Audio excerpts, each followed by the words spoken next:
জীবনে একটা ভুল মানুষ সিলেক্ট করা মানে পুরো জীবনটা আপনার নষ্ট হয়ে যেতে পারে। আপনি ধরেন আপনি একজন মেয়ে মানুষ, আপনি জীবনের অর্ধেকটা টাইম খুব ভালোভাবে বাবা মায়ের সাথে কাটিয়েছেন, পড়াশোনা করেছেন, খুব ভালোভাবে ভালো জায়গায় আপনি গেছেন, কিন্তু জাস্ট একটা রং মানুষ সিলেক্ট করেছেন, আপনার পুরো লাইফ জিঙ্গালালা। 40 লাখ টাকার কি হইল? 40 লাখ টাকা কাবিন কইরা 20 দিনও টিকলো না। এই মেয়েটারে দেখলে আমার খারাপ লাগে, বারবার এই মেয়েটারে নিয়ে কথাবার্তা বলি আমি, ঠিক আছে? এখন আবার মানিক ব্যাপার অন্য কিছু ভেবে নিয়েন না, ব্যাপারটা তো আসলে খারাপ লাগার বিষয়। ফেসবুক হয়েছে আপনাদের সংসার জীবন, ফেসবুক হয়েছে আপনাদের সংসার জীবন, ফেসবুক থেকে তো টাকা ইনকাম করতে হবে, আপনার ওয়াইফেরও করতে হবে, আপনারও করতে হবে। এখন এটার জন্য মানা নাই ভাই, বর্তমান অবস্থা তো খারাপ। বিথির মানে বিথির কপালটাই খারাপ। দেখেন এখন যদি ফেসবুকের অবস্থা ভালো থাকতো, এই মেয়েটার ভিতরে ট্যালেন্ট আছে, জাস্ট একটা ভালো একটা ফোন নিয়ে ভিডিও করলেই তার অবস্থা ফিরে যাইতো। তার গ্রামের দুর্দশা দেখে, তার দুর্দশা দেখে কান্না টান্না দেখে আমার খারাপই লাগে। কয়দিন আগে দেখেছেন যে এই কাপলদের ভিডিও, অনেক আগে দেখেছেন, অনেক ভিআইপি জায়গায় গিয়ে খাওয়া দাওয়া, কোট টাই পরা, গাড়ি ঘোড়া নিয়ে ঘোরাফেরা চলছিল, কিন্তু তাদের ভিতরে কি চলতেছিল আমরা জানি না।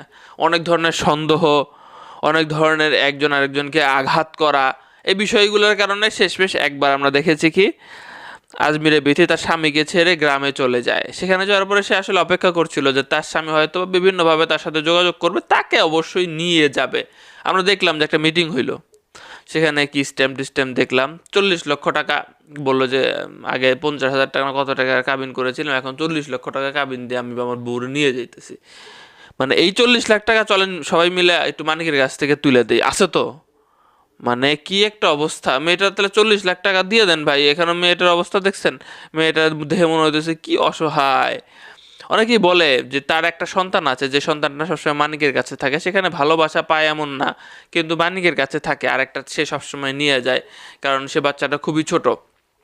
তো সেই বাচ্চাটা কেন থাকে বা কেন নিয়ে আসে না ভাই? মেয়ে মানুষ, সবাই তো আর ইনকাম করে না সবসময়, পরিস্থিতি। আর মেয়েটা তো অনেকটা বোকাও, নিজের আর্থিক অবস্থা বা নিজের ব্যাঙ্ক অ্যাকাউন্টে মনে হয় টাকা পয়সা কিছুই ঢুকায় না, এই জন্য তার কপাল আজকে এই অবস্থা। ইনকাম করছে, সব ঢেলে দিছে।